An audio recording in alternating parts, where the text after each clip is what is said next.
go. And, okay, let's talk. I'm not mad. I'm just disappointed. Not really. But for real, I do want to talk about something that's been kind of bothering me and kind of sitting on my back. And I just want to put a video out in the best way I know how. Long form, transparency, talking about it and leaving an open comment section for the community to continue the discussion. And I feel like some people believe small batch, medium batch, just beard product company owners are magicians. And they're holding them to standards that they cannot control or have any part of. And I'm talking specifically when shipping has issues. Shipping carriers, package delivery, any way you want to talk about it. I have this unique position in the community where I have a lot of consumers that talk to me. I have a lot of companies that talk to me, and sometimes they don't talk to each other. They come to me first to share their frustrations, to bounce ideas, to be a sounding board, and they also don't want to come across as complaining to the other side, which I respect, I appreciate, and quite frankly, I'm glad that I'm in this position. But it does give me a unique perspective that most people don't get on any side. And here's what I'm talking about. I have a lot of consumers that come to me and they'll be like, hey man, I ordered from this affiliate of yours and my package is delayed. My package said it was shipped and it's not here. My package was damaged. My package had something missing. And they're like, rare about the package and about the delays and about the inconvenience. And they haven't gone to the company. Then on the flip side, I have companies that come to me and they're like, hey man, how would you handle this situation? This person reached out, they named you by name saying that, hey, you're one of Dan C's affiliates and he recommends and speaks highly of you. My package is late, my package is missing, my package is this. And they come in full force at the company and they're almost using me like some leverage to kind of get at them. And then you just have me in the middle hearing this from both sides. And this one is pretty clear to me. There are times where I'm like, yeah, the consumer, you have a really good point. Company, you need to. And this one is pretty clear with a couple of caveats that we want to address. And the biggest thing, right, my number one point, I'll probably put even a little chapter right now for this one, would be once a beard product company has everything packaged, shipping label on it, it gets picked up or they deliver it to the post office or the shipping carrier, they have little to no control over anything that happens from that point forward. Now I understand. You as a consumer paid them money. You didn't directly pay UPS or USPS or FedEx or DHL or anybody. You're like, I paid this company money for products and they did not give me the products that I paid for. Understood, right? Let's say it's a different industry and I order a shirt and the shirt doesn't get to me.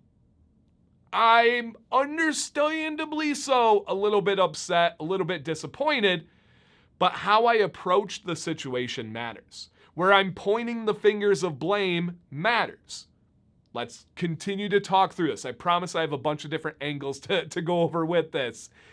And on the company side, I get that as well, but please keep something in mind. Almost always, beard product companies just simply charge you what the cost is for the shipping. If they don't, they're almost always losing money. There's never a case that I have seen where they are profiting off of shipping. It almost always is it's automatically calculated based on the size and weight of the package and the distance it needs to travel, or they set a set price. Like I've seen companies do $5 flat rate shipping in the US. They almost always lose on that. You're never really gonna have a package under $5, but they're trying to make the barrier of entry as easy as possible. So know that I get that you're paying them. They're not taking that money and profiting. That money goes to USPS. It goes to UPS, FedEx, DHL, and all the different shipping carriers. So they're not making money. That money does, your money goes to the shipping carrier. Now, things that I see commonly. One of the most common, if not the most common, is people get a tracking number, a tracking link, and even a tracking notification that says package delivered. They open the door, they're like, yeah, buddy, I got some beard oil, let's go, baby. And they go out there, it's gone. What? It says delivered to my front porch. It says delivered to my mailbox. There's nothing in here. Angry email to Beard Company. All right. What I have witnessed with this personally, and then hearing from so many of you, almost always that package will show up, whether a few hours later or more commonly in my experience the next day.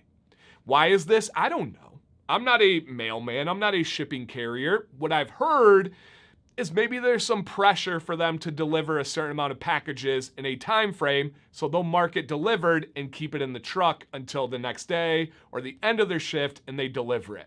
Is that happening? I'm sure. Is that all of them? Probably not. I'm sure there's other, and maybe you guys have insight. But I do know that that happens often. Okay, got that.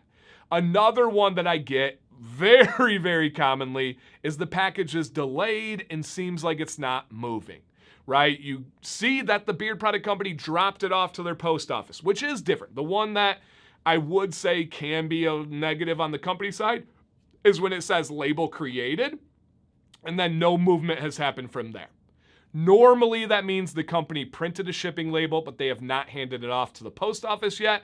However, I do know for a fact sometimes the error is on the shipping carrier side, that they receive the package, they don't scan it in properly. And then later down the line, it gets scanned in at the next location. It's like, oh, it is moving. So that is something, but there are times where companies will print a label and not drop it off. Maybe they're waiting on one product or one ingredient, and they're like, we got it already. So reach out to them in that case. But let's say you see it was dropped off at the local post office to that Beard Product Company, and then there's no update. Again, incredibly frustrating. Many of us are hawks on those tracking because we're excited. We're pumped. It's a good thing. We're positive. But then when a day goes by, 2 days go by, 3 days go by, and there's no update, what the heck is going on? That's frustrating. Again, almost always, it might just show up at your porch with no updates. It might just 2 days later have a populated of 10 updates. I don't know. It's a broken system. It's not the best. We all understand that it's an issue. Another situation is we see creative, scenic routes for the package to get to you. For example, I work with companies in Columbus, Ohio. I am 4 hours north in Flint, Michigan. I've had packages from Columbus go down to Florida, up to New Jersey, and then over to me. I've had packages go to Texas, to Ohio, and then up to me. It doesn't make any sense. What I've come to learn on that is oftentimes they're not able to deliver all the packages in a day. In some post office locations, some shipping carrier locations, they do not allow you to store packages there overnight. That's real. Look into it. So what do? They send it off to another location. Once it gets to that other location, they scan it in, and then they get it kicked back to another location, hopefully in the direction back to you. That has nothing to do with the Beard Product Company. That likely has nothing to do with your local post office. It's just a broken system, and it's frustrating for everybody to be involved with. Now, kind of the last thing that I'll talk about before giving my perspective and advice to kind of wrap this up, I want to be constructive. This is not just complaining. This is not just exposing. I want to give some advice that can help everybody involved. One big perspective that I think you need to keep in mind is in this community, we love to brag about small batch. We love to brag about American made, family owned, family operated. You can talk to the owners. You see them in the live chats. They're in the comments of these videos. We love that. But then at the same time, you bash Walmart and Amazon and these big corporations, right? But then you hold these small batch mom and pop shops to some standards of the big box, of those big conglomerates, of those big corporations, but not others, right? If we have poor quality because you bought something off Amazon, you're like, that's the risk I take with Amazon, right? If you have poor quality with small batch, you're like, pitchforks, burn them down, yeah. The biggest one, though, is shipping. People have gotten so used to, myself, guilty, so used to Amazon Prime shipping, where it might get there that evening. We literally in Pontiac, Michigan, have a huge Amazon facility warehouse where they do drone shipments all day, every day. My kids practice soccer near there, and they're everywhere. It's crazy. At worst case scenario, it's the next day or 2 days later. We've gotten so used to that, we put that expectation on these small batch companies. Some of these small batch companies that are killing it, they are leaders in this community, they're doing $250,000 of revenue a year, $250,000 revenue. Profit, not anywhere near that. And we expect to have the ability to do something like 1 to 2 day shipping. That's crazy. We expect the ability to do free returns at any time. That's a lot. Amazon, that's a drop in the bucket. That's a business model. That is what made them them. If you're a small batch company, that's money out of their pocket. That's something that they didn't mess up on. That's something that's outside of their control. Just keep that in mind. To wrap this up with kind of my perspective and feedback and advice, you deserve to receive the products you pay for. Absolutely. I would expect that for myself. I would expect it for you. If a beard product company owner orders something, they would expect it as well. But when there are frustrations along the way, we need to keep perspective in mind. We need to keep respect in mind. And it really is about what's going on. If there are shipping delays, there are shipping problems, reach out to the company in a respectful way and think about it as working together with them. Not, I paid you, get me these products now. Think about what's causing the delay. Is it out of their hand? Is there something they can do, right? If it is USPS, if that package truly is lost, they can file a claim and then they can help you that way. They might need your help though. There are some shipping situations where the claim has to come from the consumer, the person buying, not the company. So I hope that this was something where some people are like, shoot, Dan, I'm normally real good at a bad day. And yeah, man, you're right. I did slip up on an email there. Or other people being like, dude, that's crazy. I didn't know people even approached companies like this. Absolutely. And then maybe for companies, it'll offer perspective to the consumer. And they're like, you know what? They're paying money to us. They expected that. I get it. Even though it's out of our hands. I just wanted to make sure we had the right blame, the right perspective, and we should know that these companies are not magicians, and even less than that, they're not corporations. So down below, you guys, experiences, perspectives, advice, feedback, it is entirely open. This is a discussion, but I had to get this out there because I saw good people going negative when I don't think that that's actually how they feel. They just got wrapped up into something.